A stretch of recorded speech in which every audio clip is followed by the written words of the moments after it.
live on Spaces. We're going to let everybody file in here. All right. Rolling. Get Jordan as our co-host.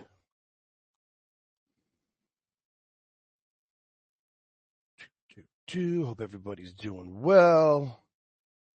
All right. What's going on, boys? Some speakers in here. How's everybody doing today? We good? Can you hear me?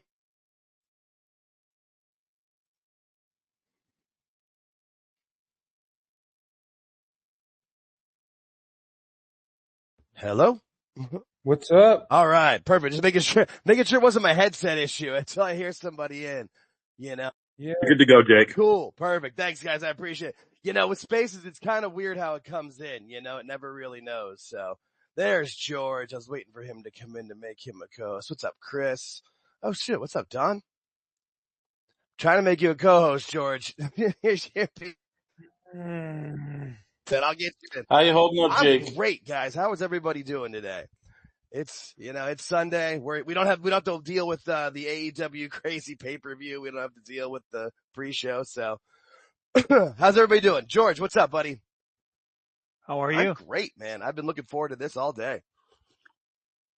It's enjoyable, man. This is our fun time of the week. Although I did have I had a little technical issue at the beginning. About 3 hours ago, I was getting online to mess with some stuff, and my wireless mouse died, so I had to make a quick run over to Staples. But glad I got on early and didn't just try to get on like 10 minutes ago and have to deal with that. That'd have been fun. All right, I'm set. All right, I'm running DMs, text messages, and all sorts of things. You're behind this. Well, you're the top mod. It's what you do. It's yeah, but not of the. I know, right? Yeah. Well, that's why I make you a coach. I figured we could get both of us to it, but yes. Okay.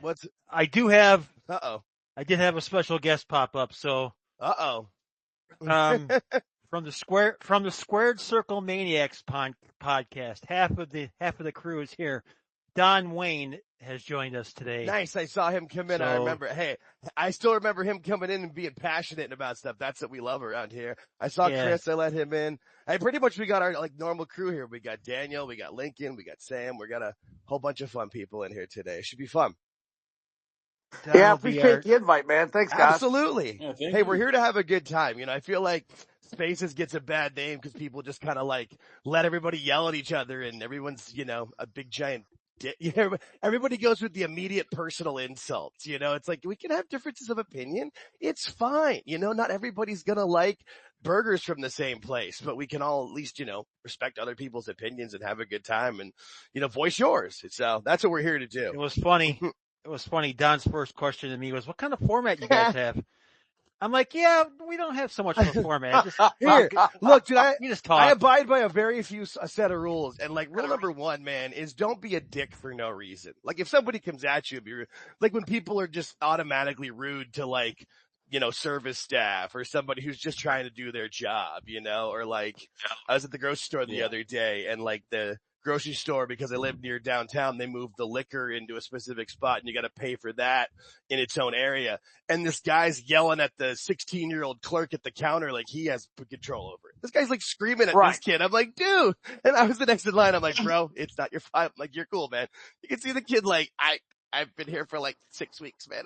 I don't know. Right. Just don't be a dick. That's all.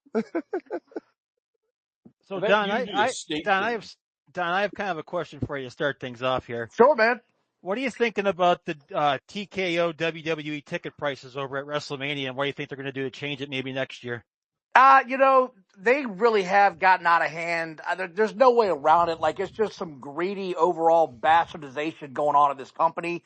And I understand you want to make $1, but they've priced the fans into damn near poverty to get a decent ticket to your biggest wrestling event where you're trying to fill the arena.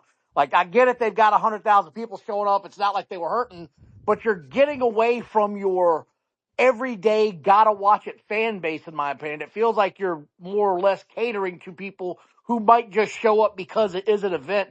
And I sort of feel like this is painting themselves into a box.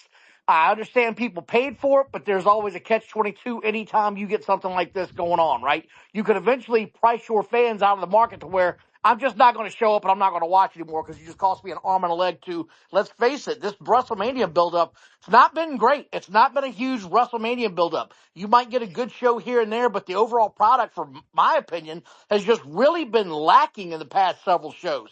SmackDown Friday, another example. It wasn't a horrible show. I don't feel like WWE ever embarrasses you as a fan, but it's just sort of stagnant and it lays there. And for my money, I'm not paying $400 for a nosebleed ticket for a WrestleMania that I'm not overly excited to go watch. Yeah, I feel like it's a tough I tough didn't call cut you this off there, year. George. I just feel like this is their. No, you're fine. This was their when you asked them what to do to change it. I feel like this was that moment where maybe they went a little bit too mainstream, a little too early, because they're trying to make this because I mean, if you see Super Bowl tickets or World Series tickets or whatever, the World Series was here in Arizona in 2023 and my mom's a giant Diamondbacks fan. So I went to one of the games with her and we were like 4 rows from the very top and they were 300 plus tickets. Like they weren't great seats. And I feel like that's what WWE they went with that model. And that was probably the TKO push of yeah, let's do that. And maybe hopefully they realize, okay, we can put them as a higher price, but maybe pull it back a little bit, especially on the upper bowl. If you want to make the lower bowl and ringside, whatever, those are only going to really go to super rich people anyway. But yeah, because George and I talked about this offline and it was the upper level being that price. I'm glad you mentioned that, Don, because it's that was the point where you're like, whoa, that's a little for 4 rows off from the wall and it's $400.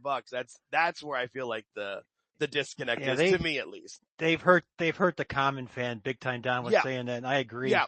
The problem also is now all these subsidiary federations and stuff that normally come in, they're not going to be able to draw anything. That wrestling promotion that Cardona's going with, they only got 65 tickets sold. Oof.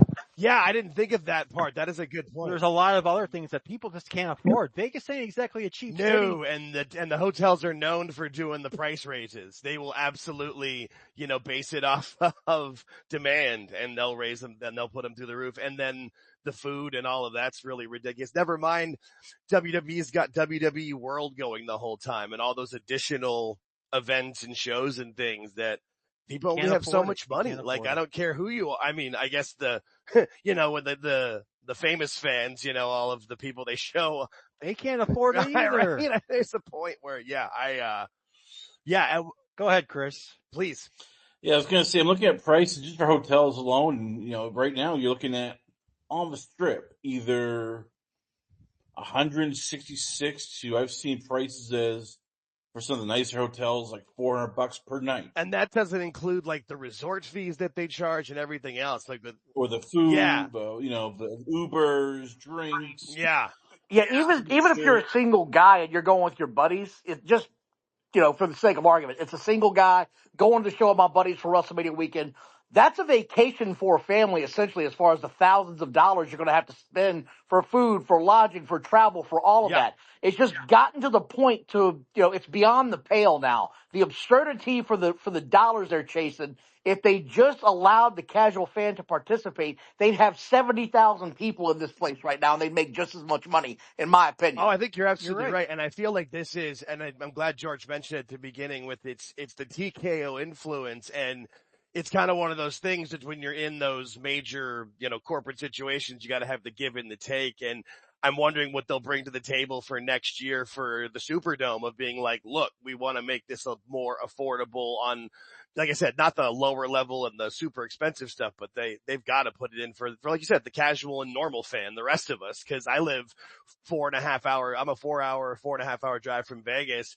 And it wasn't even in my radar to go, and there's things I could afford, but it's just I don't want to waste my entire vacation money of 2025, possibly 2026 on 3 days. No, and I get it. And by the way, speaking of spending money, did you see the report that the WWE titles have sold out? That allegedly came out today. No. Already? So you can say whatever you want about what happened on Friday night's show, and I get it from a marketing perspective. They had all those pretty belts set up, and I'm not going to lie, I was one of the jackasses that got online after 1 or 2 adult drinks and got a belt. So it does work. Hey, they got my their ass. marketing team. I texted George earlier. I just noticed today, like just now, on WWE Vault for the YouTube, they're putting on all of WrestleMania 9. Like, how many views is that going to get now with everybody watch the documentary a few days on Peacock and be like, oh, this is on? I'll throw this on now. I just watched the doc about it. Like, I'm going to watch it later today or tomorrow. Their marketing team is smart. They got me. Yeah, right? That's it. You can see, like, yeah, ding, ding, ding, it worked. Yeah, no, yeah. It's why they do Lincoln. Yo, guys, I was going to say, just playing devil's advocate to an extent, I think what we're kind of overlooking is the international reach that they're really getting right now. And you've got a lot of people from Europe, Asia, South America, everywhere else that'll spend those thousands of dollars and don't give a damn. So I think they're trying to push the envelope as far as they can to see what people will pay, and then it'll come back down once they kind of see what their limit is. But they lost all those people because they just went to Europe. Well, not all of them. There's South America. I know, but there's some. No, you're right. All the European people. That's tough to say. That were spending money to come over here with the flights. They already spent all their money on those tickets for SmackDown and Raw. Not all of them. There's still that point of like. But they lost a lot. No, they lost a lot, or else it'd be sold out already. Yeah. I mean, that's the thing is when is it, like, what's that final point going to be what that final sale point? It's very, very interesting to see what they'll hit, especially, I know last minute town, but we're into those last minutes. Right. And I'm very curious when it's all said and done, what the total tickets distributed for this year's WrestleMania are going to be compared to, say, last year's or the years before. Because last year was really strong, and they hadn't started really price gouging fans at that point in time. This year, you could tell there was a huge uptick in how much everything costs. And, I think they had, 60,000 tickets each night, I want to say, last year? Yeah, it's a bigger Can't stadium remember off the top of my as head, well. but it was crazy. They had better prices and a bigger stadium, so... It was. I'm curious more of like what's the percentage close to, because I don't know what the capacity of that stadium is, but I know it's not super oversized. I know they said it was one of the smaller 10% in the NFL. Yeah, I think it's like 65,000 is all it'll hold for an NFL game. Yeah, well, they got to make it Vegas. They got the nightclub in there, don't they? Isn't like one of the corners a nightclub or something like that? They've got section. My buddy went to a game this year. He was talking about that. It's like an open bar where you don't actually have a seat, but you could go in the bar and just watch the game from there. Okay. Oh, cool. Hey. I noticed today that, the tickets in the upper area are starting to come down a little bit. And I figured during the week, you'll probably be able to get in Friday or Saturday afternoon, probably for like $70, I bet. Watch. It would make sense because they're going to have to dump they make enough money, and at that point it's more important for the number than the exact dollars that they make in, because they're going to rake in a lot of money this week. We know that. The TKO, the UFC fight this past weekend was a huge hit. That thing, people standing in the rafters, people love the event. Shaquille O'Neal's getting kicked out there, making headlines everywhere. Dude, and TKO has just gotten more and more expensive as the years have gone by too. So I think that's just the business model at this point. How much can we get and then drop the prices at the very end to fill up the seats to get all the money we can out of everybody? Yeah, no, they proved it this year. And it'll still be a success, but this is really, TKO's kind of had more, they had control last year, I guess, too, but I feel like this year, you see more of TKO's influence on the business side of things with how they're kind of operating. Big time. And so it's one of those, it'll be a give and a take, but it's going to be very interesting to see what the stadium looks like too, of how full it really is that on both nights. Well, it's WWE, so when they shoot that crowd, it's going to look like $1 million. Right. They never don't make it look like $1 million. You'll have 1 million drone shots before it's all said and done. That's just going to blow everybody's minds away. I just hope we don't have like last year, where night one of WrestleMania was pretty much a C-plus show with one good main event to carry everybody over. Then night two was just barnstormers. Just an amazing night on night two. I'd like to see a little bit more balance. And we got Jey Uso night one, so it could go to shit quick. Yeah, I mean, I understand for the people that don't like Jey and that, but there is a large conglomerate of fans, and I still feel like that's going to lead off the show. I feel like you're going to have people at their highest energy point, and that's going to take a lot of energy for people to, be eating forever, how long, whatever ramp he decides to come down from. So I still feel like that's the best move, is just lead off the show with that. Most likely he's going to win. So then you get that big feel good moment, and then the rest of the show comes, and you're going to end with the, Punk, Rollins, and Roman. And no matter what, that's going to be great. Like, it's going to. Yeah, but the in between looks pretty good. I mean, I guess. I mean, look last year. Maybe not blah, but think of last year's WrestleMania 40. Was it that great, or was it just, hey, Rock came back, we had Punk, and that's what Don was saying. It was nostalgia. I mean, it's it's a good point. It is a good point. There were some last parts year that were a little. I did like. I mean, I will say. I mean, it was almost everything that I really did enjoy was on night 2, because I did like the cash in with Priest and some of the other stuff that was in there. But yeah, I do think when they showed the card, it seems like they made it as even as they can, but we'll see. I thought night 1 last year was very average at best. Night 2 was absolutely one of the best nights they could have had. And the other part about this I've been thinking about here, and I'm going to talk about it with Johnny Bottles on my show later this week, is Cody Rhodes, the WWE and wrestling in general right now, is it better when he's chasing the championship now like it used to be in the 80s? Because it sort of feels like that was a bigger deal when he was, quote-unquote, telling his story. It sort of seems like some of that's faded. Now, don't get me wrong. Cody Rhodes is still majorly over. And this story with Cena, I think, has been great. But I sort of wonder if it would have been better off if he had been chasing again leading into Mania.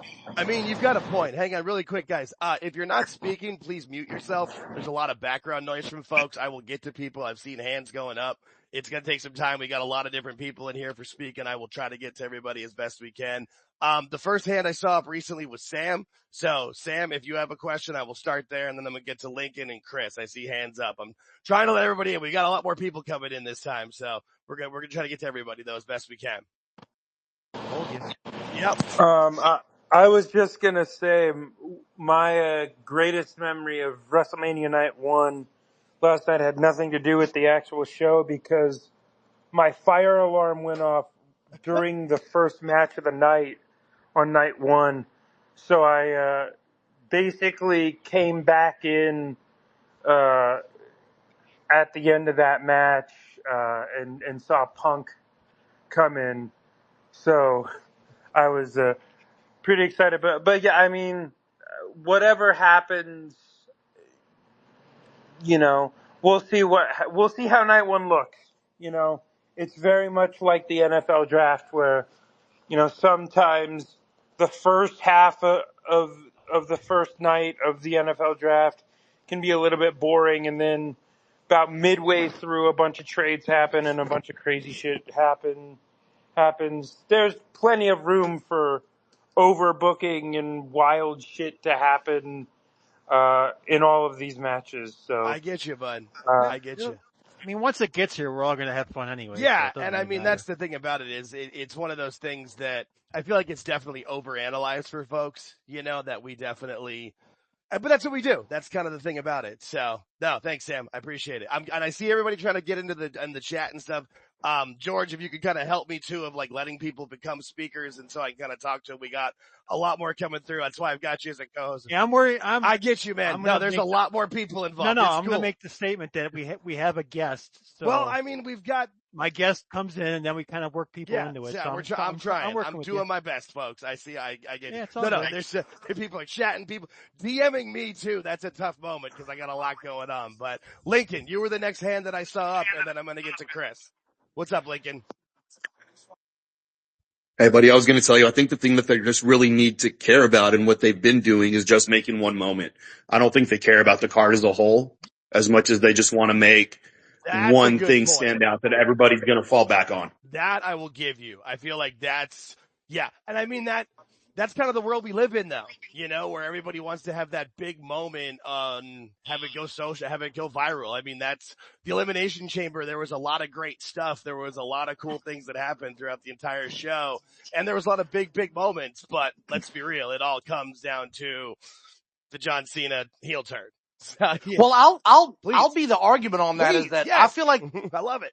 Sorry, my bad. I feel like there is a little bit of some dynamics going on here. The women's trios match, right? Everybody is very involved in this and everybody's got their own personal theory on where this is going. Here's my thought process. Bianca Belair has been acting more and more heelish as this thing has gone on. I fully suspect she's going to be the one behind the Naomi attack. I feel like that's going to get a lot of people talking because there's been a lot of, back and forth on the IWC. People not understanding why why are they booing Bianca? Because she's acting like a heel. Are you not watching this? Right? Their fandom cannot come through and just allow the fact that she's starting to turn to that heel persona. That's where we're headed. So I feel like there's some sprinklings of some possible storylines coming out of this. Yeah, I'm agree. looking forward to seeing where some of that happens.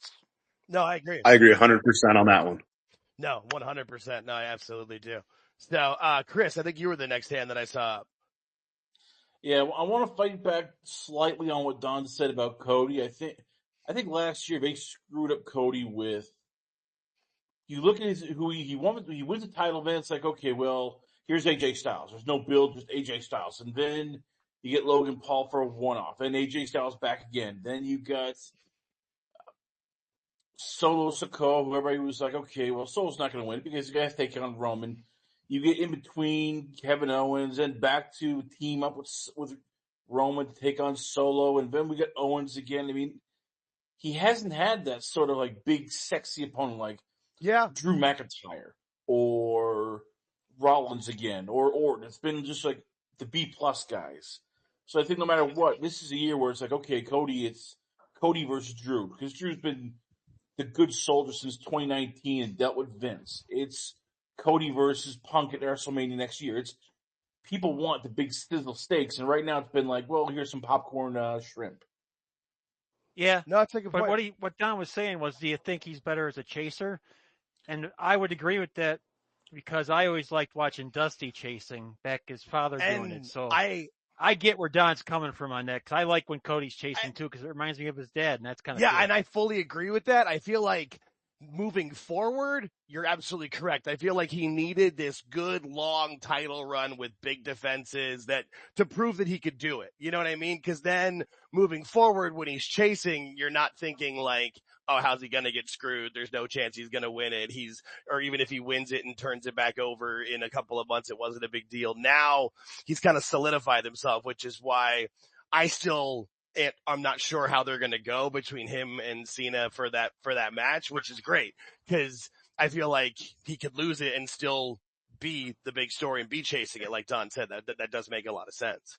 Yeah, and don't get me wrong. I'm not saying that they've booked Cody the strongest champion they've ever had. No. They have done a piss poor job with some of his rivals. Like they really have not given him an A+ heel. They had them all cooking on the side. I feel like they got to start moving in that direction. It's now time to start giving him some big heels that he can feud with for 2-3 pay-per-views in a row. Start having some real interactions with him. Because I agree with you. They have not given him the best guys to feud with. The best feud they had last year were 2 guys that didn't even have a belt. I mean, that says a lot about where their booking creativity went to. So I'll be curious where it goes moving forward. Now, I will say this. I think Cena's going to win the match. Matter of fact, I bought the last Cena shirt, the last time shirt, to go along with it because that's where I think it's going. I like it. Oh, no, I like it. Hey, guys, as you've talked, can you please take down your hands? Because this is very confusing on this end. I'm still good. Yeah, I appreciate that. No, I'm good. I got the hands are up that people have talked already. Yeah. So if you've talked already, take down your hand and let me get somebody in because I'm going to get off of WWE and head over to Don's favorite subject, AEW. I got Corey, so. then Charles, then D is what I've got in my order that I've seen. So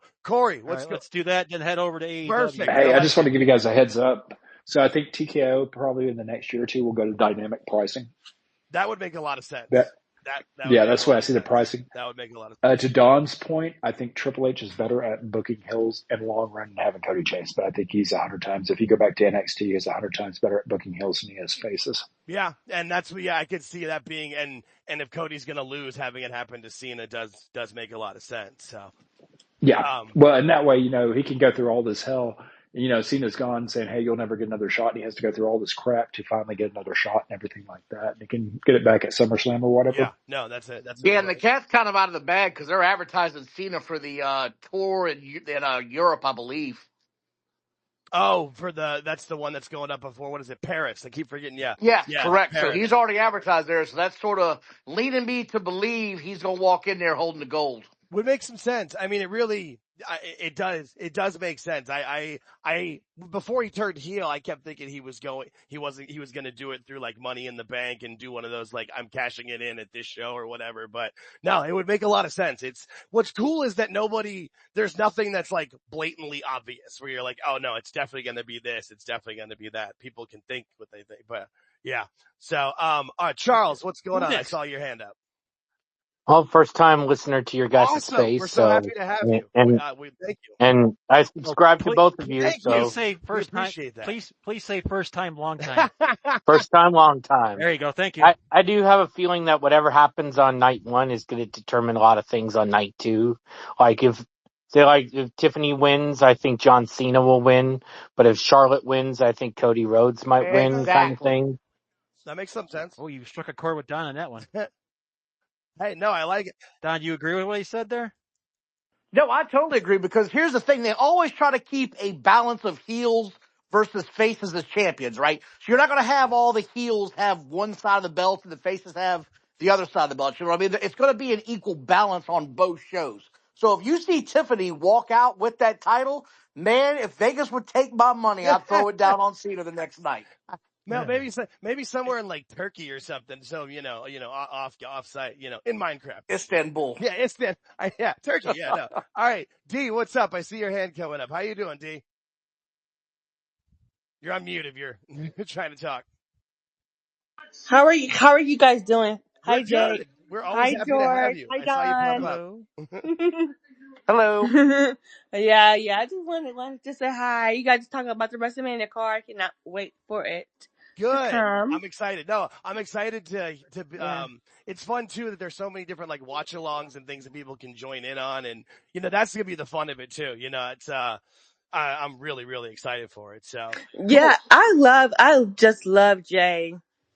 See, that's the thing. On there's Monday. So many people that, that connect with Jay, whether there's a lot of older fans that don't, and I fully understand it, but I'm not saying it's 100% for me, but like I said before, after seeing it live and seeing the people around me just be so into it and cheering and loud, and that was the main event. So they had been, and that was after Tiffany had cashed in and won. So the crowd had kind of popped. Like there was a lot of energy left, and people were, he connects. They love him. So because Jay promo was good because there was no yeeting.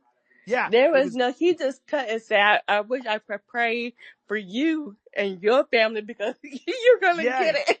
He cut a serious promo. That was good to see that he's got that in him. That was the best promo he's ever cut in his entire WWE career. It felt real. It felt from the heart. It bought me in the moment. My only issue is his in-ring work has just gotten so sloppy lately. The sloppy punches, the sloppy over-the-hand acting. He's hamming it up way more than The Rock did in the 90s, and that's saying something. And he ain't quite there yet, man. You got to get to a certain point before you go full ham roll. You're not full ham roll. That's a good way of putting it. That. No, I see. Hopefully he and Gunther have maybe like worked behind the scenes and Gunther's gonna try to bring the best out of him. I'm hopeful, but I try to be an optimist. I'm very much in the Mel Brooks way of life of hope for the best but expect the worst. So he'd have to have a bad match against Gunther because Gunther seems to really carry everybody he has a match with. I agree. Yeah, I wonder if Jay doing the stuff he's doing on purpose because I don't know. When he slipped on that rope the 2 weeks before he cut that promo, he slipped on purpose. I don't think so. I think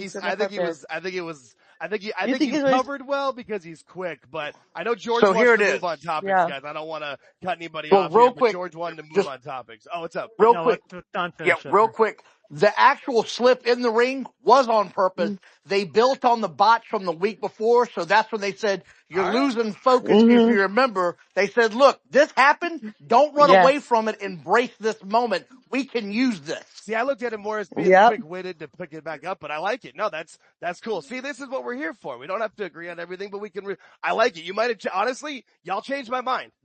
I'll admit that. I'm like, you know what? You're right. You guys got me. So cool. Everybody, like I said, if you're not speaking, please mute yourself. I will put your hands down for now. I will let people come back. Yeah, we'll talk to you again. But George said he wanted to switch topics. So please, what's up, George? I'm going to switch topics to AEW, but before we do that, next week we'll change our time for Sunday Spaces because Oh shit! Next Sunday's WWE WrestleMania. We'll have to Yes, figure sir. that out. Oh shit! We'll probably be on a little early, but Why don't we'll you- be there. We'll let you know. Yeah, and nobody really cares about the pre-show, so we can. Yeah, we'll probably pop in. Yeah, during we can do it that way. Yeah, we can do it during the All right. pre-show because we can have it on in the background, but we can say shit, man. See, it felt like it took forever to get here, but in the last few days, like shit, WrestleMania is this weekend. All right, let's go. Yeah, all right, yeah. On to Don Wayne's favorite subject. This will be fun. AEW.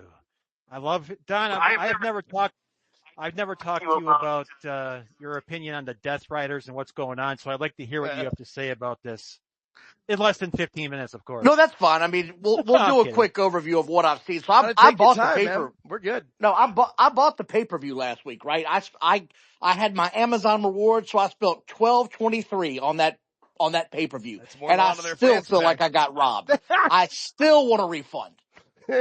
Give me back I my $12.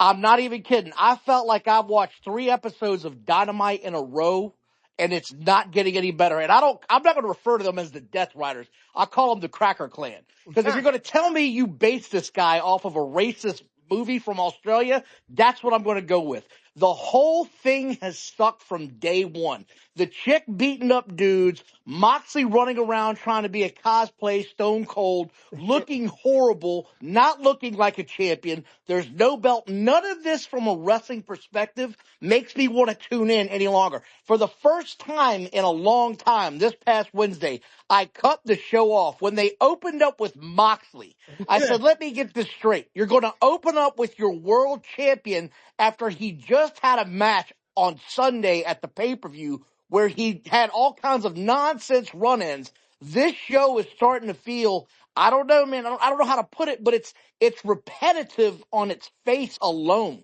Same guys, same match styles, same outcomes every week. Nothing is surprising about this show anymore.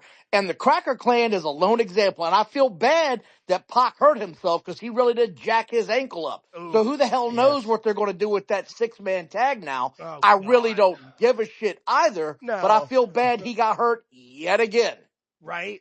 No, yeah, no, I didn't watch the show because I just don't. I'll catch highlights and stuff, but I was in the PWG chat with Phil and someone was like, oh God, he hurt his ankle. And you're just like, not again.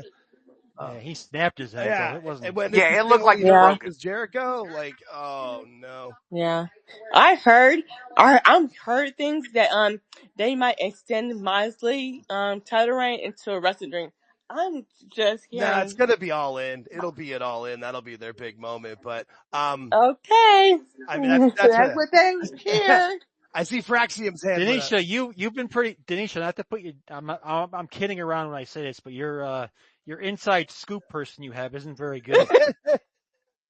Well, I mean, is there any inside scoop person that's any good? Like, let's be real. Like, I don't mean to be rude, but, I don't know if any scoops are listening in, but, I mean, it's, maybe with AEW they're better because, unfortunately, there's leaks and they want to run with it and hurt their business. We've seen how with WWE, keeping secrets and keeping things from people, it's a great moment. You get awesome pops. It's, even when stuff gets spoiled, it sucks. Look at Kevin Owens, but, no, I agree. Like, that's the hardest part of our wrestling today. The surprises are what make wrestling great. When you don't see the swerve, the guy coming in, the heel turn, the face turn, when you don't see it coming. That's what makes it. And the part about AEW, and I'm sorry if I'm going to take this up for a minute, but the issue I have with AEW is I'm seeing the same shit week in and week out. They brought in Osprey, Ocean Spray, if you will, as I call him. They brought him in to be a major star. And I get it. The guy can work in the ring. He needs some time on the mic. Give him a mouthpiece and he'll do fine. But he is out there every Wednesday having yet another match. And he no longer feels special. He no longer feels like a draw. You don't see CM Punk. You don't see Cody Rhodes. You don't see all those superstars of the Wrestling Federation, if you will, baby, the WWE. They're not having those matches every week. So when they have them on a SmackDown or a Raw or a Saturday night's main event, it feels like a special moment and you have to tune in to watch because you don't get them on cable or free TV every week. Right. You've got to watch the pay-per-views or the PLEs. Dynamite is not that company anymore. They're just throwing them out there every week. It's the worst booking decisions I've ever seen. Yeah, no, I completely agree with you. They're able to take special attractions and turn them into one of the boys just like that. Yeah, nobody's more over than when they show up. Happens. That's when everyone's the most over, and then it just dies out. All right, Chris, I think you're first on the list. No, it's Fraxium. Sorry, the guy with the Fraxium. Yeah, that head came in for a while ago. It's Fraxium is. All right, cool. Yeah, let's hear it. Go, go, go. So my opinion on Dynamite was, it was a really okay show. I do agree with what Don Wayne was saying. And by the way, hello Don, how's it going? Hey buddy. I do agree that this Cracker Clan bullshit is getting tiring. And I don't really I understand why Moxley's doing what he does, but at the same time I don't get it because they should have had him lose to Swerve. That was the guy to put it on. Darby is out doing some shit with Mount Everest or whatever the fuck he's climbing. Wow. Nice. So it's true. No, the thing is, the death ratings is what I call them, the Cracker Clan, the Bumba Clock Club, the White Pool Combat. No, whatever it is, they're just fucking terrible. Like, they're awful. Nobody wants to watch them. Nobody wants to see them. Like, they don't have heat because, this is so, you want to see them get beat. They have heat because it's just boring. Nobody cares. And then to have him in the match with Shibata, where the man who had his brain removed with the man who's never had a brain. Like, nobody wanted to watch that. We talked about this. We've talked about this on multiple shows here, of that they have the go-home shows and the follow-up shows of the pay-per-views are absolutely terrible. And the first match after the pay-per-view is Jon Moxley versus Shapoopy. No! Yeah, they have no continuity in the show. The actual television show itself is the worst product. Yeah. Don will agree, I'm sure. It doesn't make when you see the actual show from the start to the end, there's no continuity throughout the whole show. It just there's match, no connection. back. And then every match is the same, where let's get all the moves in, let's have a bunch of kickouts. They'll do stuff in the first and second matches the exact same, so that, nothing can get over, nothing can stay over. So no, yeah. And I also feel really bad for Pac getting injured again. I like Pac when he was Neville. No, I always feel bad for injuries. That's just, 100%. But here's the thing with Pac, though, because Johnny Bottles brought it up on our show, by the way. Square Circle Maniacs, if you don't know who we are on Please, YouTube. yes. Oh, I was going to give you time for that at the end, Don. I like a quick plug. That was a good one. That was good. I've been doing it for about a year now, so I'm trying to figure out my spots. Respect. But my counterpart, Johnny Bottles, brought up a great point. You can't have that sized body with a needle in your ass and putting on that much pressure on your knees and joints. Like, it's just not going to work. The steroids are eventually going to outweigh you. And he brought up a great point in that.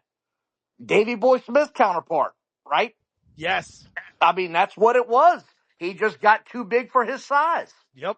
The Dynamite Kid had too much meat on them bones and them structures, and he fell apart because of it. And I feel like maybe Pac is the same way. He just got too much meat on that small carcass of his. Yeah, no. He wants to be a super heavyweight, and at that size, leaning down would do him a lot of good. Is Charles next or Chris? I didn't know. I thought I had Fraxium, and then I looked up. I thought Charles was Chris always talks, so let Charles talk again. Well, let's be honest. AEW, I think they got more problems to worry about because The Rock may be acquiring their favorite partner that they like to go and and steal talent from, even though that is supposed to be a partnership. But AEW, Charles has been what you, on that what, T-shirt with The Rock in New Japan all weekend. Let me tell y'all what. Charles, I gotta give you credit. This has intrigued the shit out of you. And you, I yeah, give you credit, brother. You're like, no, we're going to talk about this. Someone's we're going going to to talk talk about about this it. Like, tonight. Where's Marie Rock Shadows just when you doesn't need her? go, you just don't post an NJPW shirt a week before WrestleMania, being on the board of TKO unless there's something going on. And you should have seen some of the comments from the AEW fans. Like they were tripping out, they were freaking out. I Like, mean, what's going on never over mind here? that Rock's. We all know that Rock's got a team of how many people that he doesn't post anything or do anything without it clearing all of it. Yeah, no, there's no way that wasn't on at least on some level on purpose. Even if he was just being a dick, like that's fine. I have a question for Charles. Was Charles able to figure out what was written on that one little square? Nope. Yeah, okay. I was not able to figure it out, but I think that the Rubik's Cube and NJPW, I think they might be working towards a partnership. And I've discussed this with Don before. It's like, what has been the benefit that AEW and New Japan have had since this whole thing started? The only Goddamn person that's thing. benefited was AEW because they've literally stolen every star they've actually made in New Japan. New Japan has not been a very good brand of a wrestling company the last several years because AEW signed all the talent they had started making over there. Right. And now they've got one other English guy. I don't know what his name is, Johnny Jerkoff, whatever his name is. They're trying to sign him now. Is that Gabe? Yeah, if you go back into the AltJake archives, you will see and hear George saying that WWE and NJPW will be working together before 2025 was up. I said that way back when. Then that was a good call. I give you that one. George gets a lot of those in. That's George comes in. I get a lot wrong too. We don't worry about those. Those are also in the archives, but no, it's fine. No, it's fine. No, I want to see if somebody can figure out what was on that little dot there. The thing about the only the talent, not only did they take all of the talent, but then they ruined all the talent too. AEW ruined NJPW and all the talent that they stole. That's almost impressive if it wasn't so terrible. By featuring them every Wednesday night in a random ass match instead of treating them like superstars. Cause you've seen what Bobby Lashley and the Hurt Syndicate have done. Yeah. They're like, no. We ain't doing a match every week, Tony. That's not how you get over in this business.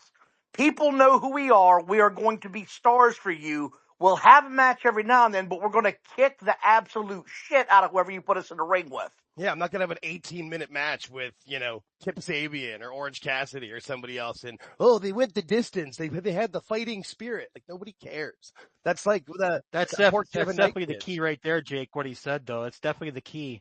Yeah. Is you have a superstar come in, act like a superstar. People know they're a superstar. I don't want to see him wrestle every week. No. I want to see him, kick, like you said, Dick Don said, kick the shit out of Joe Schmo one week, come back, cut a promo, say, did you see us kick the shit out of Joe Schmo last week? You're next if you don't shut the hell up. Yeah. And I love how AEW fans were trying to deflect, saying that it was a shot at Carl Anderson. Like, do you think The Rock knows who Carl Anderson is? You think his social media team knows who Carl Anderson is? Like, honestly, AEW fans are on copism right now. Yeah, we don't get into that. We just talk about the mental gymnastics. All right, Chris, what's up? We saw your hand come up. Sorry, buddy. We just kind of got going there for a bit. No worries. Here is the crux of the whole problem with AEW, and it's funny because I was thinking about this here. Mike Santana left.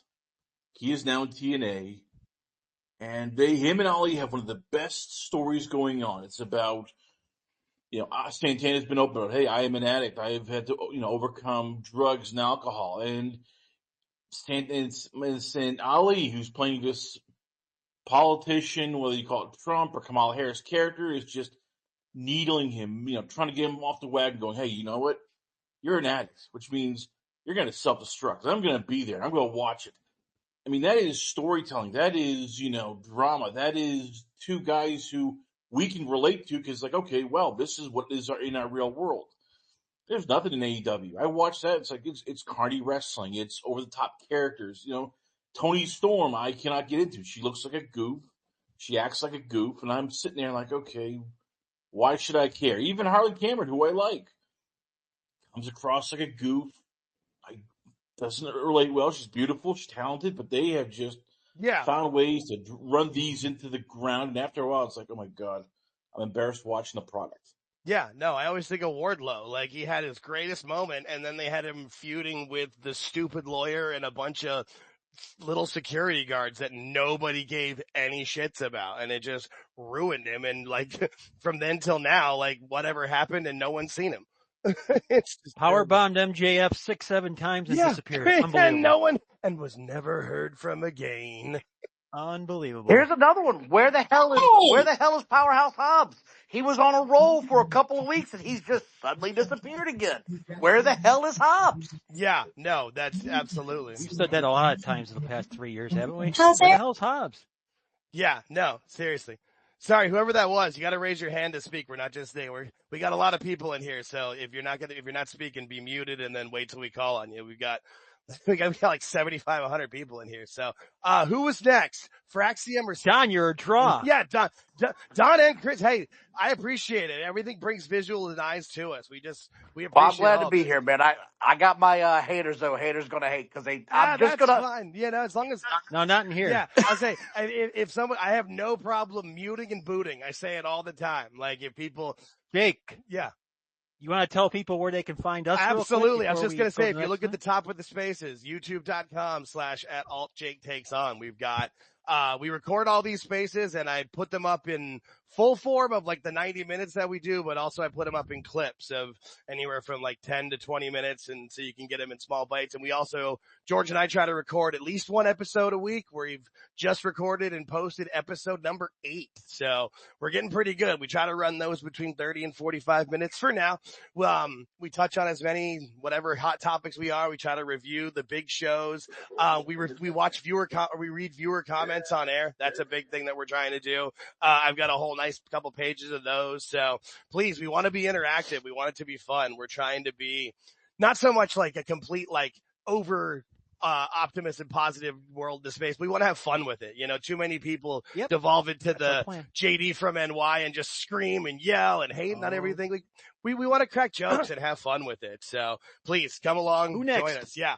Who was next? It was either Sam or Fraxium. I think Isaiah. Oh, actually, scratch that. Sorry. Isaiah. We've heard from both of them. Isaiah put his hand up, and I love Isaiah and I have been connected. We've always been making each other laugh on X. So what's up, Isaiah? How you doing, buddy? Yeah, hey guys, how's going on? So today, the sickos are losing from The Rock. I mean, The Rock wearing a New Japan shirt to Stephanie Vecchia.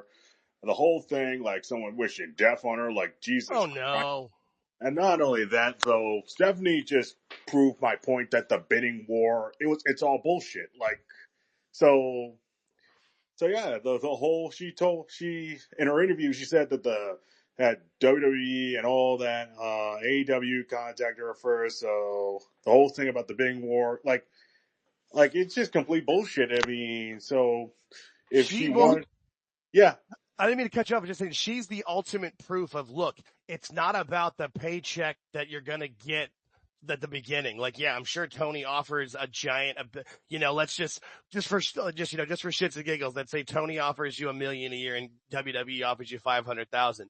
Okay, but what's going to happen with your career? You're going to be featured. You're going to be your career's going to grow. You're going to be able to expand and make money for how many years, decades, and become a star, become a legend, become whatever. Or on AEW, yeah, I got that check every week. It was great, but exactly. I was on TV every other week. I kept getting beat. I had to lose to Penelope Ford or let Riho beat me. Like, Oh yeah, where is Riho? We talked about that last week or the week before. Like someone brought her up and we were all like, where the hell has she been? Well, look at what they just did with their big woman signing, right? The Timu, Beth Phoenix. Yeah. 2 months and she loses to the world champion. Why? And now what do you do with her? Like, why would you rush that through the ringer so fast? You could have built this girl to absolutely control and dominate. She looks like $1 million. She's a badass. She can apparently cut a promo from what I've seen. But no, we've got to run her through this car wash company and get her into the title match and have her almost fall on her face Oh my on the top God. rope maneuver That and was have her horrifying. lose. Yeah. And the thing is, like, okay, I get it. You want to keep the belt on Toni Storm. Fine. It's a title match. DQ. Have some sort of, a count out. Something. Don't have it Yeah, it was a cheap roll up, but there's a million cheap roll ups in that company. That's how everybody wins. Like, Or you could have just done a run her into the ground. Sorry, my bad. I just that one hurt. That one hurt my feelings watching her lose that match. Like that was. It made no sense. Just no sense at all to rush that. They didn't need to rush it, and that's my biggest issue. Yes. You could have built a great storyline out of this, but Tony can't help himself. No. He gets a sniff of that Adderall, and he just goes crazy. He's gonna run 6 weeks of TV through literally one night, maybe 2 shows if you're lucky. Yeah, that's his biggest problem. He just announced a new ROH Women's Championship title. I saw that. Was it the ROH Pure title? It is the Pure title. It is the greatest title in the history of this great sport.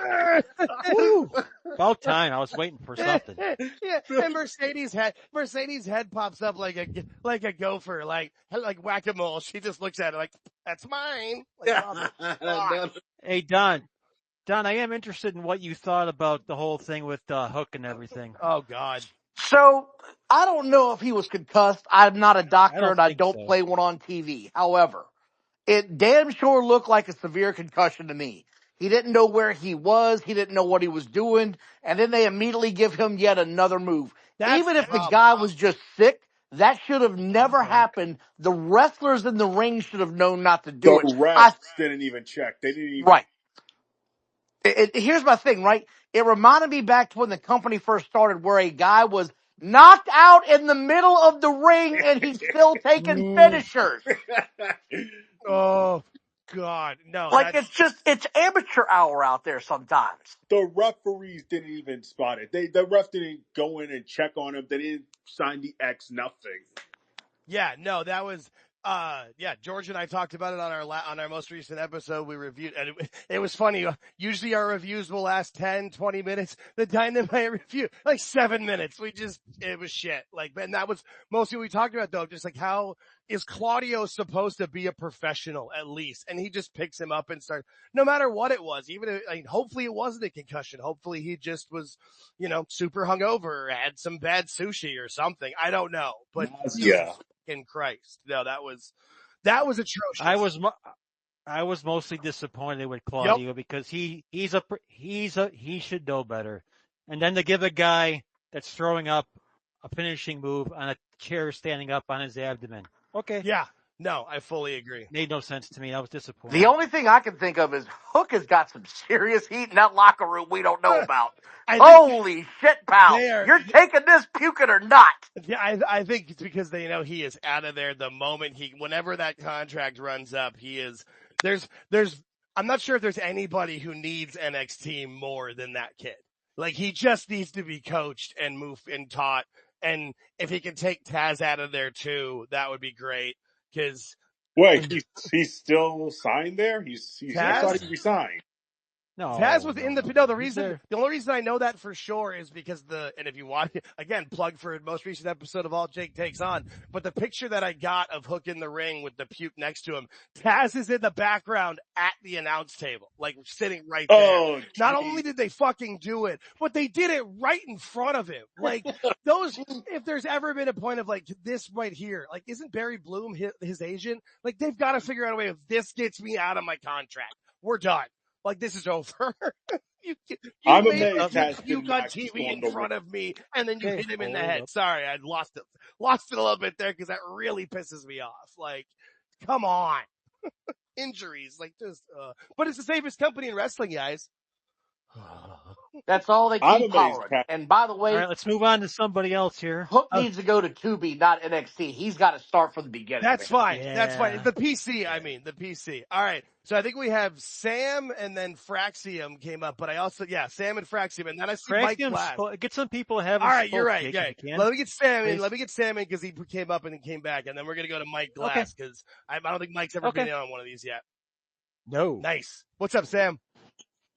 Hey, so I actually have a question about the eventual ending of the Death Riders, hopefully. But how do you feel about Ospreay possibly being the person ending the Death Riders' reign of terror? And will that be a good thing or a bad thing for the company? Because If Darby doesn't die on the mountain, Ospreay's your choice. I mean, here's the thing about that. Jesus. Is Ospreay's the choice, like, for Tony and I guess for the fans, but the option, and I don't know what, the option is Samoa Joe. Samoa Joe just needs to go through, especially now that they hurt Hook. Like, you've got it built. It was put right in front of you, Tony. Joe gets mad and he kills Claudio, and we don't see him for 6 months because he gets suspended for what the fuck he did. That's what should happen there. And then or Taz kills Claudio. That too.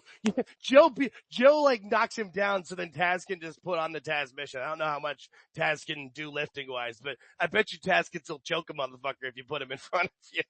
Yeah, and like Pac's already hurt, so that's out. Wheeler Yuta, like, come on, Joe will just squash his head like a bug, and then he just murders Moxley. Marina Shafir runs away, and everybody wins. It should be Joe, but yeah, but Darby's gonna win this yeah, no, thing Darby's the story. Unless he's hurt. Unless he's dead on a mountain. Hurt. Or loses a but limb. How will he catch the bus? See, I don't think he's going to die. But how will he catch the bus? I just think he's coming back with, 3 instead of 4 limbs. I think he's losing at least a foot. I mean, everybody talks about how he doesn't have enough weight for the mountain. I'm like, yeah, that's the extremities are what gets frostbitten first. So, where's I looked it up real quick, and when you look at the mountain climber's body, it's got a lot of definition and muscle to it. So when you go up the mountain, you have stuff to burn. Right. Like calories come off, then you start burning fat. Then eventually you start burning muscle. And if he doesn't have the muscle to burn, he's in trouble. I feel like they're going to go with Ocean Spray no matter what. I do feel like that's where they're going now because he's in the company now. I don't know that Darby's going to be back in time, so we'll see with that. But if you're going to give me fantasy booking 101, here's what I would do. Knock off the bullshit with MJF and him getting heat from the Hurt people. Just you're in now no matter what. And I would have Bobby Lashley come out with his crew and just kick the shit out of Moxley in the middle of the ring. Would work too. Take the briefcase and leave and say, it's my championship now. By the way, MJF, homeboy over here, y'all are now the tag champs. I'm the heavyweight champ. Come see me if you have a problem with it. Because I can buy MVP as your world champion. He looks the part. I mean, not MVP, I'm sorry, but Bobby Lashley. Yeah. And he's got MVP to talk on the mic for him to cut those promos. That's what I would do. Because this thing hasn't worked, so end it as abruptly as you need to. Yep. It's just trash. Get it out of here. That's why Joe's been my pick, because I feel like Joe could just murk people as fast as possible, but that's beautiful, and that actually works better storyline wise. Now I love it. Do that literally, well, not on Dynamite, the next show, please. Like, that's, because this just hasn't worked. The thing about Ospreay isn't he, like, after he wins any match or does anything, he keeps pointing at All In, at the All In sign. Like, you don't point at that unless you're going to try to win the title, so maybe it is right. I don't know. I just don't think he'll move the needle enough as what champion. Would move the needle? Like, there's nothing that's. I mean, I guess Lashley doing that would at least get people like us to be respected, but I don't think that's really going to move the needle. Well, all right. The premiere of Mike Glass, ladies and gentlemen. Yes, woo-hoo. Mike, what's up, buddy? Nothing much. What you got for us, buddy? I just wanted to point out what people have been asking about the Rubik's Cube that Brock had, that symbol. Yeah. It's the company logo. A bunch of companies make them. And it's just the company logo. That's it. Oh, so it's not like the NJPW logo or like. No. Or like the $7 Productions logo. Yeah. No, that makes. And it's always on the white square. Because it pops. Look at Mike doing investigative work. That's awesome. But we're glad to have you, Mike. I know you can't always make these, so we're always happy to have you. Mike's a constant interaction. This is pretty much more than anybody, so we appreciate it. I think it's him and Daniel Krager. Those are two of our best interactors, so we really appreciate having you guys around. Mike, I have a special assignment for you on X. I'll get back with you later, buddy. Uh-oh. Okay. All right. So I think Dee put her hand back. Did you put your hand back up or is it still up? If you have something else to say, Dee, by all means, contribute. She might have just had it up. I know sometimes it's hard to pull him down for him. So. Yeah. You know, Jake, I love the long string that you put up. Thank you. I love the long string. You know me, I put comments on there. We appreciate it. No, every single one. I try to at least now while we're like this family size, I try to interact with as many as every comment and every person that I can. But yeah, what I try to do is I post the full episodes right away when we record them, the long version, and then I clip those later with these episodes of Spaces because I don't really know where I'm gonna cut it. I have to listen to those and clip them, and then I post the long form. So I kind of do a back and forth with them though, but we have a lot of people. Hey, I feel like we're building our subscriber base, but the people who are subscribed from the analytics I get, people watch most of the show, so we appreciate that. So thank you, Dean. Hey, Don. Julian. Don, I told you an hour. Do you want to stick around for a little longer? Oh, yeah. If you got to go. Yeah, no, I got a few more minutes. I'll stick around about another 30 minutes. I see some people are commenting that they feel like I'm too harsh on AEW. Here's the problem. I'm not going to coddle how I feel about it. I just said when this whole show started that I thought basically WWE was being flat to the lead up, right? It's not embarrassing as a product. It just hasn't been exciting either. The issue I have with AEW is it's embarrassing a lot of times. They had a $400,000 match and a 4-man tag team this past weekend. Did anybody buy that horse shit? Did anybody think there was really $400,000 on the line? This isn't 1987 for a battle royal, man. Let's be real about what we're watching right now. Everybody got their flips in. I saw Ocean Spray do the same shit he's always done.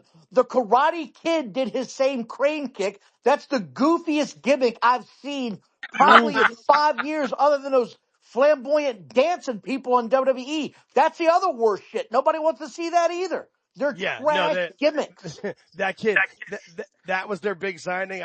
That's their, that's the problem with AEW. They want to get to sign as many of those small, tiny, goofy guys as possible, but that's the booker. I mean, look at him. He's 5'7" and 112 pounds. Like, of course he wants to see the little guys always do well. I always say Tony Khan books small guys like Vince McMahon books big guys and vice versa. So. Yes. Don, you know, I'll be on your channels. I've been on it. I know how you feel. I agree with you, boy. I agree with you, Don. Oh, Lincoln, I saw, Julian, you had your hand up, but I saw it went down. If you have something to say, just by all means kind of chirp in there, Julian. I know he's the usual guest with us here, so we appreciate you. But, if not, I saw Lincoln's hand go up, so. Julian, go ahead if you want to, buddy. Hello? Yeah, what's up, buddy? So are y'all ready for Thursday, New Japan versus WWE? This week going into it, I feel like there's, my schedule's pretty busy. Bloodsport. Basically, it's just New Japan versus WWE on Bloodsport. Basically. Oh, I forgot about that. No, I mean, I'll definitely watch the highlights and I'll probably check it out.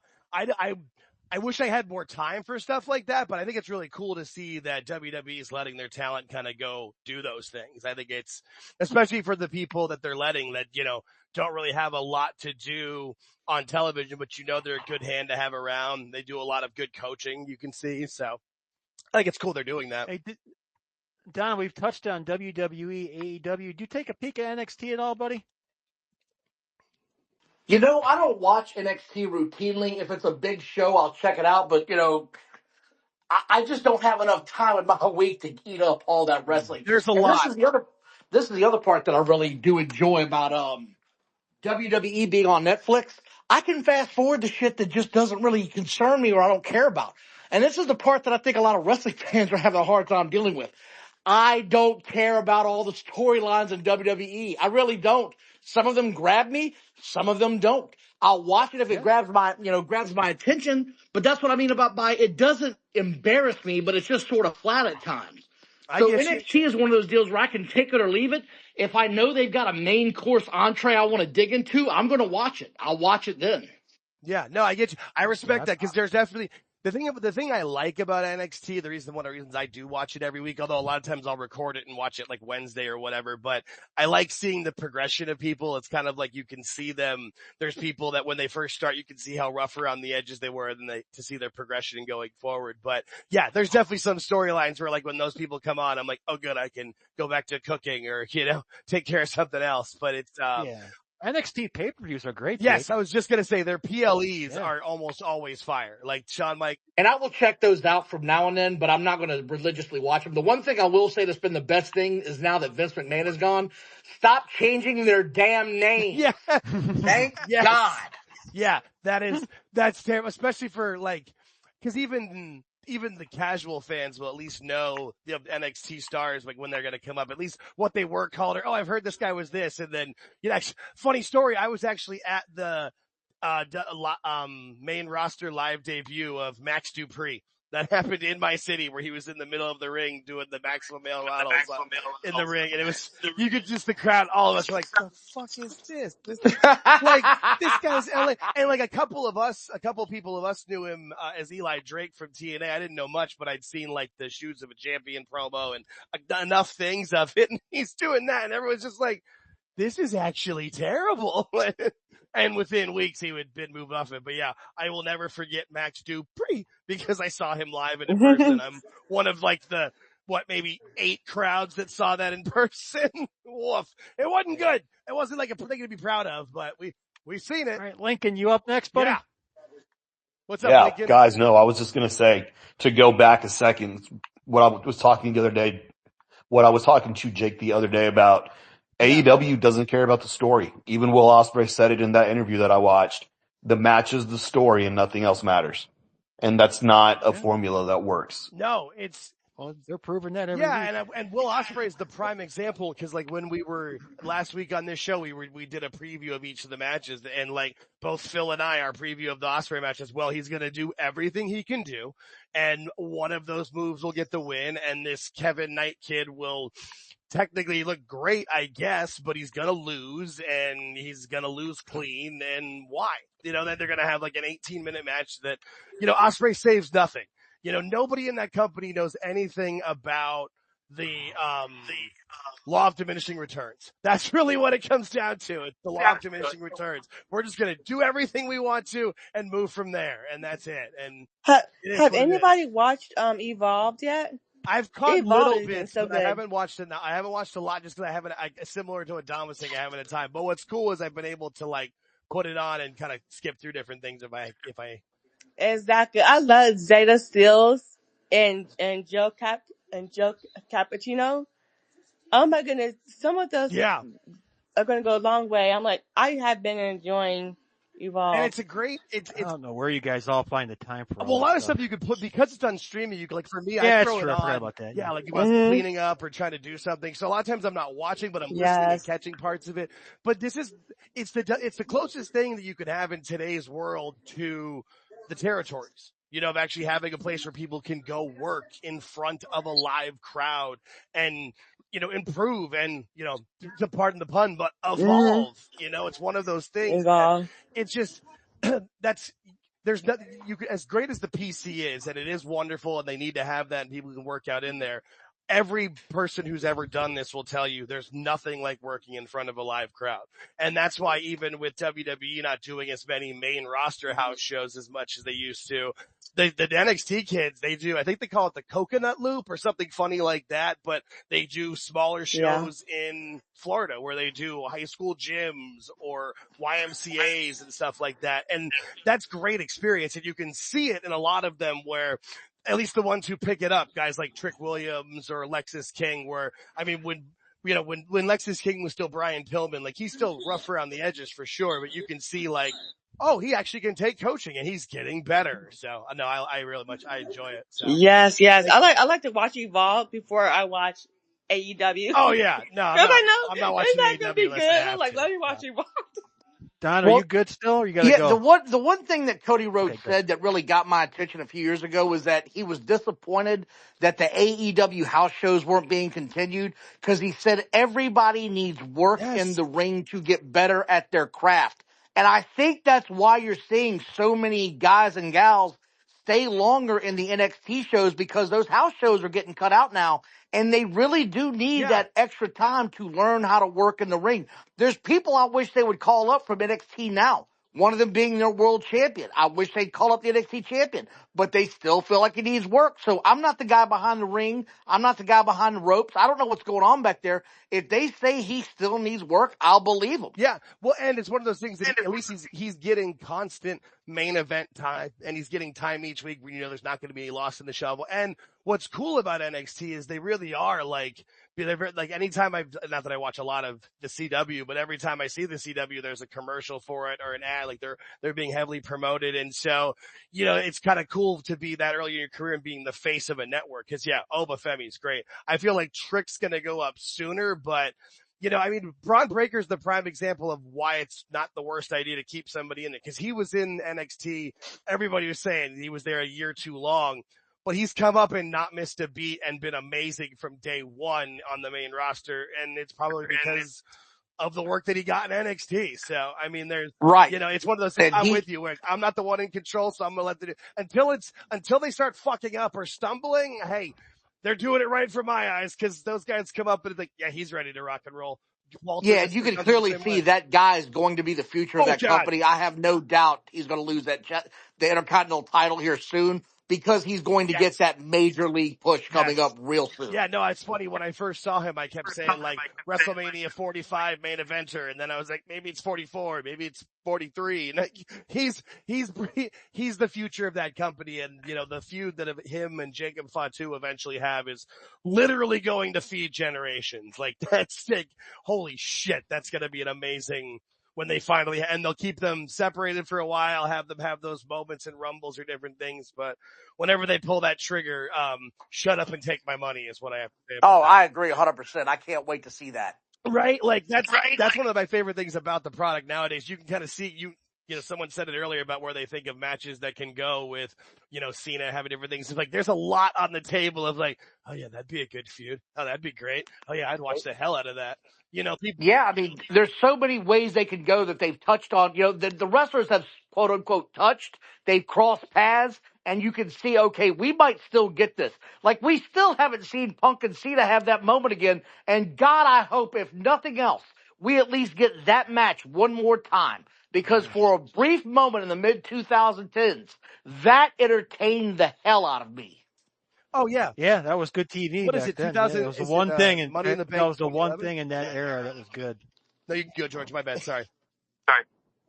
No, I said that was the one thing in that era that was actually good. So it's about the only thing in that era that was good. Everything else was just, holy shit, we're going to bring back Kevin Nash again, and he's going to call him a short order cook at Waffle House? Jesus. Yeah. They brought back Kevin Nash and the assassin that shoots his quad every time he tries to wrestle.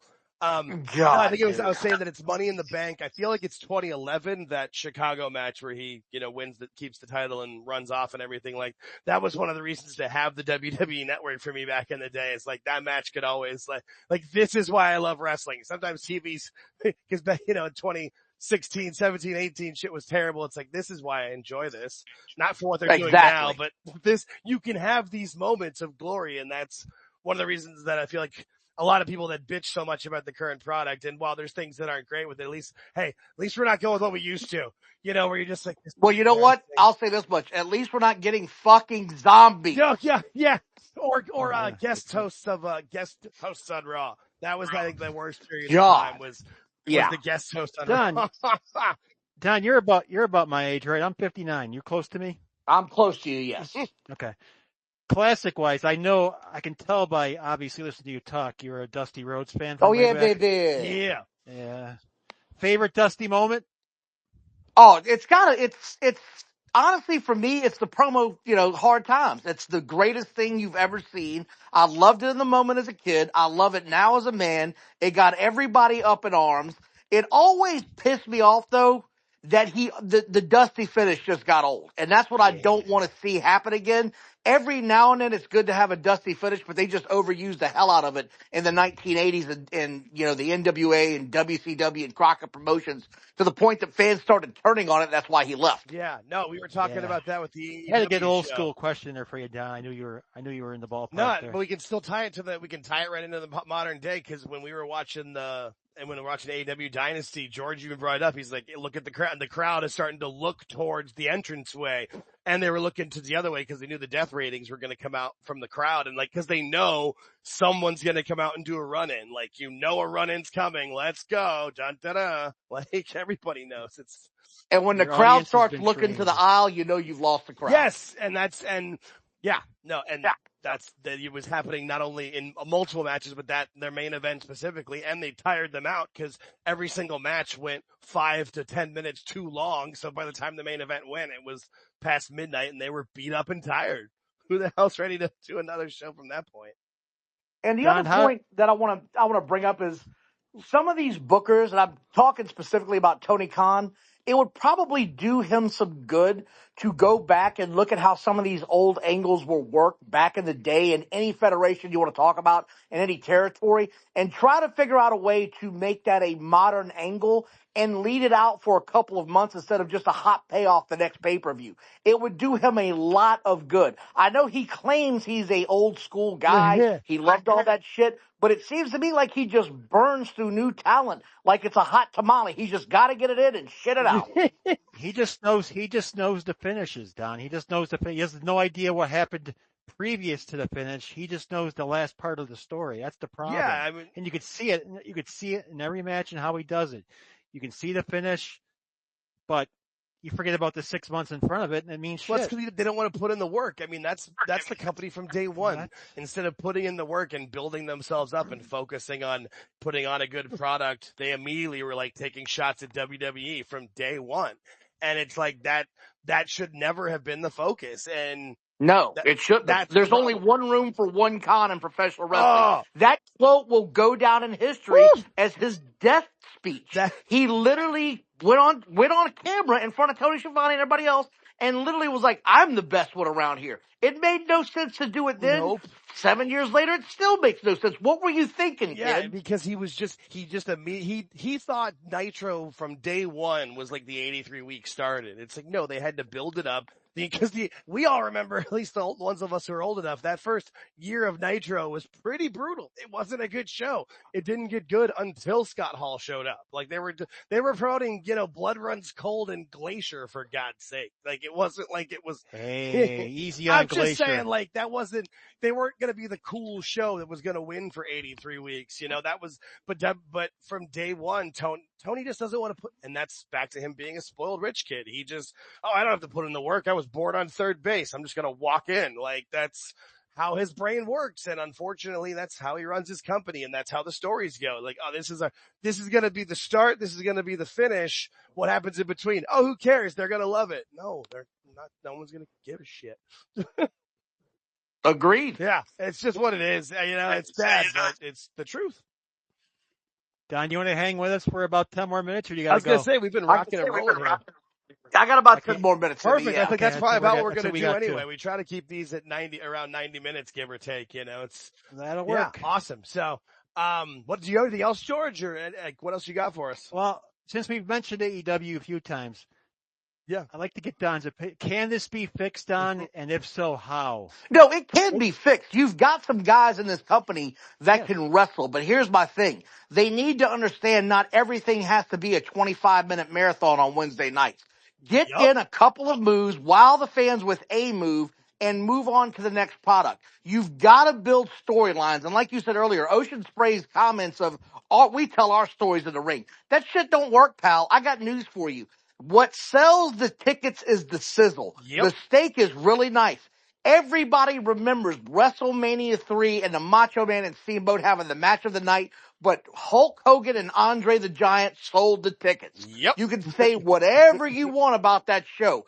Everybody showed up to see that match, and the afterthought was, damn, Macho Man and Steamboat put on a hell of a match. But did you see Hogan slam Andre? That shit was crazy. Yeah. No, 100%. Yeah. So who are the guys that you want to roll with in AEW? Since we're going to finish it on this note, it looks like. What do you think the best choices are?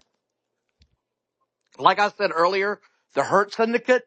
I'm building the entire company around that faction, and I'm adding MJF. And he doesn't need a mouthpiece, which is what adds even more flavor to that sandwich. I don't have to give him a mouthpiece. He can come out there and cut a promo. However, having said that, I don't want him doing what he did with Jeff Jarrett a couple of months ago. That was awful. Yeah. There doesn't need to be back and forth 4 times. And he doesn't need to get super pissed all of a sudden. Like I feel like every promo he would do is start his cool and then he's screaming like, well, calm down. You know, it's okay, buddy. And that's the other issue is that for a long time, every promo he did ended up with him screaming like a rabid Wolverine instead of staying the calm guy that got him over where he just cut vicious promos. You should have a back and forth one time and then it's a go home moment where either they get ready to come to blows and everybody runs in or they come to blows and somebody gets over for whoever's going to lose because that's the formula that works, right? The guy that's going to lose gets over on the other guy. That works for a reason because you want to see the other guy get his comeuppance. Somebody goes over, somebody gets over. Yes, that's the group I'd start with right there. I'd fire the Young Bucks day one. First thing I'd do. Yeah. Yeah, I agree. And Samoa Joe's another one that I would put in there that like he's clearly he can work. He's a star. There's stuff you can do there. You can have him and Bobby Lashley have a great feud or whatever. But yeah, no, there's definitely some talent there. But it's who's going to actually listen to coaching and who isn't lost their damn minds. And Ocean Spray, like I said, stop having him wrestle every Wednesday night. Yes. He is supposed to be your star. He doesn't feel like your star anymore because I see him every week. I don't see CM Punk wrestle every week. I don't see Cody Rhodes wrestle every week. That's what makes them special when they have a match. I got to tune in to see how this match is going to go. They entertain me in the ring with their promos. Yeah. The match, if it's great, is amazing, but I'm still going to watch because they can wrestle. Even if they're not the quote-unquote best wrestlers I'm ever going to see. They talk me into the arena. Yes. I don't know that Ospreay is ever going to do that with the way he gives his promos. He gets a little bit, too hyper at times. Yeah. Maybe he needs a manager and give him a couple of lines until he can speak, for the best part, American. Because right now he's still way too British in how he does a promo, in my opinion. Yeah, I feel like it wouldn't be so he's bad. tough to understand. I feel like if he but you nailed it with the hyperness. If he slowed it down, he would be okay. Like he would enunciate more and be able to speak. But he starts to get in that and it starts to all kind of mush mouth itself. And yeah, like for him, but you nailed it. Like it's again the law of diminishing returns. But I also feel like that's Tony trying to like at least be able to advertise him to try and sell some tickets to these houses. Cause if you're a fan buying a ticket, at least with this company, you're going to be a little bit more inclined to go when it's Ospreay, but woof, it's not. But again, advertise him as being there. Don't advertise the match. Also tonight on the card, Ocean Spray will say some shit that you will try to figure out what he says later. That's what you advertise. Yeah. And then if you want to put him in a match on like a 5 to 10 minute dark match after the show where he beats somebody, and that's what the WWE does, and that's why they have a winning formula. Yeah. It's not an advertised match. It's after the show's over with. Yeah. The cameras aren't rolling, and you give the paying customers their money's worth. Oh, by the way, you didn't think you were going to see this match. Guess what? Surprise, mother suckers. Here we go. Yeah, they bring on, Cody Rhodes has been on a bunch of those shows that he's not on TV, but he comes up for the live crowd because they know those kids that are dressed up as him are there to see him. And they're going to get to see that moment. And guess what? They're buying a ticket for the next show. Bing, bing, bing, I bing, can't bing. wait. Exactly. It's a business. You run it like a fucking business. Awesome. That's awesome. Yeah. Yeah, you do such a good job, Jake. I agree. Yeah. Hey, Don, you want to tell the people where they can find you? Yeah, we're on YouTube at the Squared Circle Maniacs podcast. It's me and Johnny Bottles. He's been in here for a little while. Listen, don't think I don't see you, Johnny. I see you in there. But yeah, I appreciate you guys letting me on the show tonight, man. It's been a lot of fun. That was a lot of fun. Thank that was you, a good John. time. Thank you for coming out with us. That was a good time. I feel like this is a good spot for us to end here, George. We've been going almost the 90 minutes. Yeah. So yeah, perfect. We got a lot of stuff into that. Yeah, no, this is a lot of fun. Shooting I finished my water. I drank. Yeah, that was a good show. We ran through. That was a lot of fun. That was good. So Yeah, stay tuned to the YouTube channel for our and announcement for X. next week's time. I'll make another little quick thumbnail of what exact time we want to go. But yeah, we'll try to base it around to, we'll make sure that we end it before any of the live watch-alongs go, so that everybody can hang out with their favorite watch-along and enjoy night 2 of WrestleMania. Because it's gonna be a party. All right, folks. Thank you. Thanks, everybody. We'll see you next week. Bye.